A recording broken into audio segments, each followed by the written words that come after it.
Hello and welcome, my Aries friends. This is Jennifer from Mystic Star. I want to thank you so much for joining me today and watching this video. This is going to be a group angel reading for my friends born under the Aries zodiac sign. It's been a while since I've done an angel reading. The angels have been asking me a number of times to get one done as soon as I can.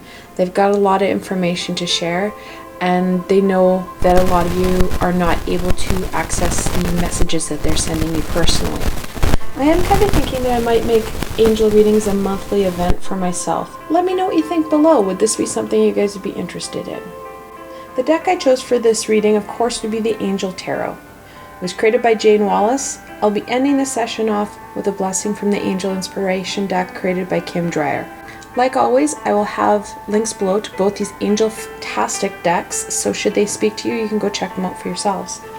Alright, my Aries friends. Let's see what the cards have to say today, and what the angels have to say, more importantly. And that's the big question. What messages would the angels like to share, got a jumper there, with my Aries friends? What guidance, a couple more jumpers, does the angels have for my Aries friends? And what overall should my Aries friends, oh, got a whole bunch of jumpers there, know from my angel friends? Okay, so as you heard, many hit the table, which I enjoy more than them hitting the floor, and me trying to get around the camera work to get the cards. Okay, the first jumper is the Ace of Wands. I love the aces. They're a gift, and gifts are always very welcome. This one underneath it says inspiration, and wands are very inspiring. It's all about that passion, that inner fire. So it's the first card we have. The second jumper, which is my favorite monarch, is the Queen of Swords. Queens are that nurturing feminine energy, but don't get me wrong, queens are very fierce energies. Swords are all about truth and knowledge, and underneath it says independence. The next card is Temperance. Temperance is the 14th card in the Major Arcana, and it speaks about balance and energy flow. Jane's put Angel of Peace. There are many Angels of Peace in the deck. I know she was just trying to get the Major Arcana as different angels. However, Temperance, I would say, would be more of a balance angel than a peace angel. Alright, we have the first row here. I'm not going to bring any more jumpers, which I do have more jumpers out. I want to explain this and then we will add on. So we have the Ace of Wands. Like I said, that's a gift. It's kind of the angels really wanting to kick you in the pants when it comes to pushing you forward. We know this because we have the Queen of Swords right beside her going, hello, we have all this knowledge. We know what we want to do. We know how to go forward. It's just taking that big, deep breath to do it. The Queen of Swords is the one queen that has learned all her knowledge, and with swords, it's quite a lot of knowledge, through everyday experience. She's lived those hard lives, that hard knock. She's had them, a lot of them. She has gained all her wisdom through actually doing it. She's very much a hands-on queen. So she knows it's time that you gotta get the wands, take that gift, take that information that you have. Like I said, Temperance is about that balance piece. Not only the balance of ourselves with spiritual and earthbound planes, or that our chakras are in flow. This is also about that piece of balancing our hopes and our dreams with reality. So it's maybe hard to see and pick up in the camera, but there's a path here, and it goes off to the sunrise. That's the path we're on. She's in a pool of water. She's also connected into the earth. So she's connected into her creativity and her intuition. It's time to start on that path. Start towards that sunrise. And it doesn't have to be major changes. And that's something that they're very clear with me right now. And they are saying it's more that just even getting going. Taking that deep breath and giving yourself permission to take that next step forward. Sorry. Your next card is the Emperor. He's the 4th card in the Major Arcana, and he really talks about that structure and routine. Like I said, this isn't about the Queen going helter-skelter and pushing you down the road with a sword at your throat. This is about her supporting you and giving you that fierce independence and fierce energy that she has. Embracing the Emperor. The Emperor is number 4 of the Major Arcana. 4s in tarot are all about stability, and that's very much what he's about, is that structure. Those rules and regulations are going to be important. Taking those little steps forward so that you can truly start to embrace what it is you really like to do. The next card, it's a beautiful card. It's the Moon. The Moon is the 18th card in the Major Arcana. It's usually a card of mystery and unknown. It says on here the Angel of Dreams. The one thing I have to say, I love this deck. The one thing I don't like is that she put a band of text on the bottom of them. And I understand for some reason, like people may need help with non-pictorial tarot. However, it gets confusing because it's not so much dreams. I know why she put dreams, the Angel of Dreams for the Moon. It's more the Angel of Unknown. The Moon is about that unknown and uncertainty.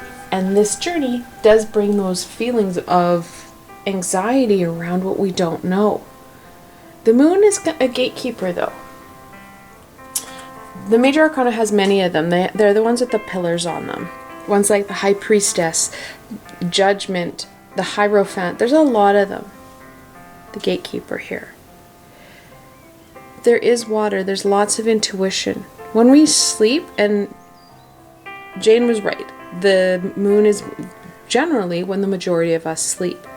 When we sleep, we are in touch more with our intuition and higher self than we ever are. It's important to connect in with our intuition so that we can connect into where we need to go. Also, this gate will help us move further. The more intuitive we are, the better what we're going to hear, the messages that we need to hear, so that we are able to go forward. It's a skill. We all have intuition. We all have that ability. Many of us have turned it off. We all have it. Following it will help us receive the messages not only from our guides, from the angels, but it also help us keep going forward. These paths, there's no coincidence that you've got the Moon right off the Temperance here. We've got a path from the Moon basically going up into Temperance. That uncertainty and unknown, yes, can lead to balance. Because when we start to really live the way that we should be and embracing our passions and what we really like to do, that's when we find that we have more meaning in life. We're more in tune with ourselves, and we're more in tune with that around us. We have balanced ourselves, and our energies are flowing better. Why? Because we're happy. Okay. Sorry. The Three of Wands. Now, threes are about expression and growth. Wands about that passion and creativity that we have. The Three of Wands, generally, if you look back at the Rider-Waite deck, is a man standing there with a staff in his hand, with 2 staffs behind him, and he's ready to go. It says preparation here. This is also a journey card. This really is the final, all right, Aries, here's your boot and your butt. Let's get going. It's time to get that next step, that next phase. The angels are really asking you to take that deep breath, embrace the unknown. Sometimes we have to embrace the icky feelings, those anxieties. When we embrace that, we can kind of almost harness that energy as well. Okay, you had 2 more jumpers that I'm going to add on to this reading. One was the 7 of Swords. 7s are about that challenge and struggle, yet has a tendency to be victorious. Underneath here it says theft. Again, that's not exactly how I see the 7 of Swords. The 7s, to me, the 7 of Swords is more about trying to get away with more than what we should. Or, on the flip side, someone's trying to pull the wool over your eyes and they're trying to get away with something more than they should. It's kind of a theft, I get it, but theft is a bit of a stronger word. And then the 2 of Swords. Again, this is uncertainty. And I totally agree with that depiction of this card. 2s are about duality and choice. Swords, truth and knowledge. There's a choice to be made, and you really have that. And not only are your eyes covered, but so is your third eye. We know that. I just said that intuition piece. Very important here. It's very important here too. Actually, it's important everywhere, but you can see I've already talked about that. It's taking off that blindfold, so not only can you see with your eyes, you can start to use your clairs to gain that information from the higher source. All right, let's see what your shadow self wants to share, my Aries friends. And that's the Tower. I do like how she's put the Angel of Enlightenment. And I don't mean to harp on Jane. I think this is a fantastic deck. So the Angel of Enlightenment, which it really is, the Tower is a swift change, an unexpected change. And this is a bit of an unexpected situation. That's what this is about. Keeping the stability of everyday life. However, giving yourself permission and time and balance to step into the unknown. To start this journey, even though there is uncertainty and you're really unsure on how to go forward. Now, I didn't touch on the 7 of Swords. The 7s are about trying to get away with too much. Like I said, baby steps. Don't try to take this on. I know this is new, and anytime we get something new, it's shiny, I must learn everything about it. Take your time. If you try and consume too much too quickly, you will burn out, and not only will the Tower have a very different meaning for you, this is not about changing your whole life to suit your passion, rather letting your passion unfold slowly. And as this slowly comes in, you will all of a sudden have that change. And that change will be phenomenal. Let's look at a blessing. What blessing do my angel friends have for my Aries friends? Faith. It's a beautiful card. Have faith in yourself that you got this. Have faith that things will work out. Like I said, this is going to take some time. This is really a journey for you. It's going to be really easy to put it down and walk away. Have faith that what you're embarking on will transpire as you want. You will get those outcomes.